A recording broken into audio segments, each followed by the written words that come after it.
Hey everyone, Dr. Chem here, and welcome to this explainer. Today we're doing something a little different. We are treating organic synthesis like an evolutionary journey in this cinematic experimental video on the preparation of benzenilide. We're going to track exactly how we forge crucial chemical bonds and see how the heavy-handed recipes of the past are being completely rewritten by today's innovations.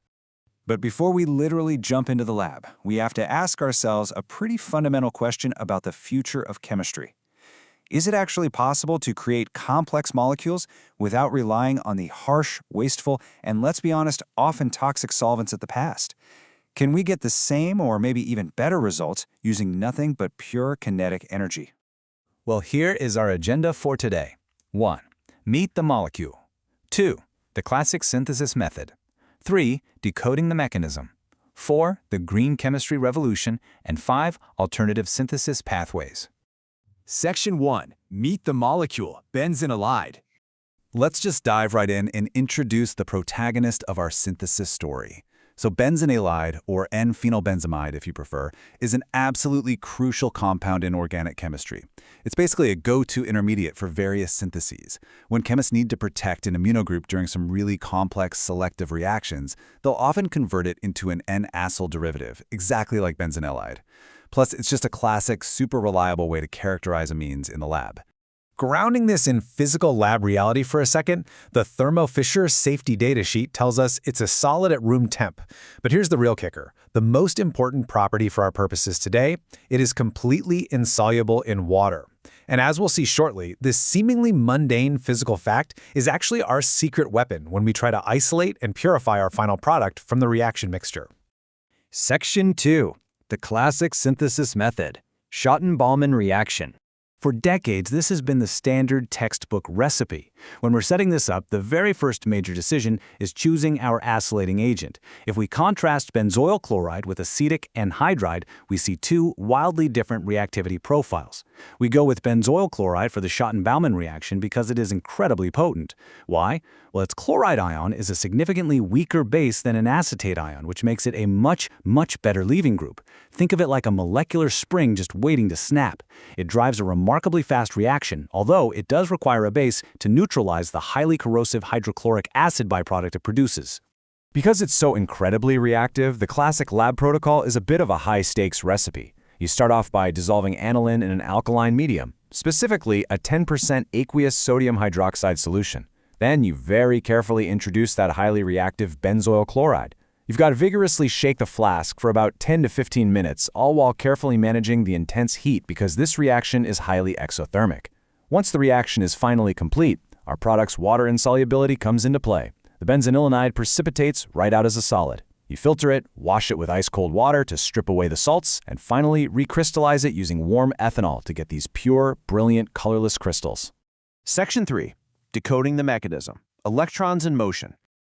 Now, what's really fascinating is looking at what's actually happening at the molecular level while you're vigorously shaking that flask.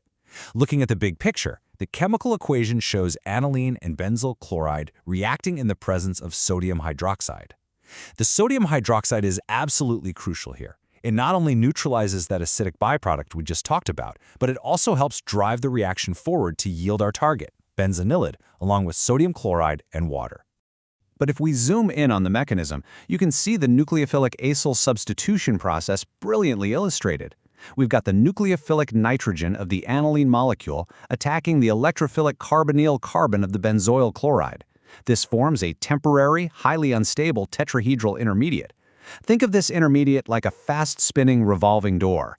Because that chloride ion is such a fantastic leaving group, the door quickly spins, kicking the chloride right out to form the stable amide bond of benzylinilide. Section 4. The green chemistry revolution, mechanochemistry. The classic method works beautifully, sure, but it relies on corrosive reagents and toxic solvents. Let's step into the future. Recent research, specifically highlighted in the Nigerian Research Journal of Chemical Sciences, presents a totally solvent-free mechanochemical approach. Instead of using highly reactive, frankly dangerous acylating agents like benzoyl chloride, researchers are using simple, stable benzoic acid and aniline. They just grind them together in a ball mill. By utilizing pure kinetic and mechanical energy, literally just smashing the molecules together, they can forge the amide bond directly. This completely eliminates the need for toxic coupling reagents or volatile organic solvents. When you actually look at the data from the study, the results are just incredible. They compared this solvent-free mechanochemical method against an aqueous phase method using only distilled water. The mechanochemical method consistently outperformed the aqueous approach across the board, achieving yield ranges of 78 to 92% without using a single toxic additive or catalyst. And here is the absolute kicker. When the researchers scaled up this ball milling process in a stainless steel jar, running at 400 revolutions per minute for exactly 60 minutes, they achieved an astonishing 97.4% yield. Just think about that for a second. It proves that raw mechanical force can easily rival and honestly even surpass traditional solvent-based chemistry. It achieved excellent atom economy and reaction mass efficiency. Section 5. Alternative synthesis pathways. The Beckmann route. Before we wrap up our evolutionary journey, we should probably acknowledge that direct acid-amine coupling is not the only way to reach our target. A completely different recipe for benzanilide relies on a process known as the Beckmann rearrangement. Instead of starting with aniline, you kick things off with benzophenone oxime dissolved in dry ether. By adding phosphorus pentachloride and shaking, you trigger this complex molecular rearrangement. After distilling off the solvent and washing with water, this entirely distinct chemical pathway eventually yields the exact same colorless benzanilide crystals. It's just a great reminder that in organic synthesis, there are plenty of roads to the exact same destination.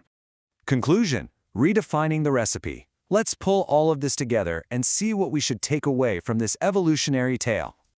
As highlighted by the Nigerian Research Journal of Chemical Sciences, the solvent-free method demonstrates absolutely superior efficiency.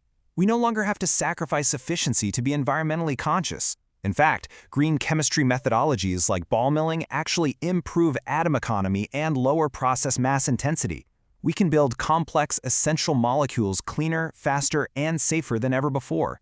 If we can achieve near-perfect 97.4% yields, forging the benzanilamide bond without a single drop of toxic solvent or dangerous acylating agents, it really makes you wonder, doesn't it? As we move toward a more sustainable future, which classic textbook reaction will be completely revolutionized next? Thank you so much for joining me on this explainer. I'm Dr. Chem, reminding you to always keep questioning the process.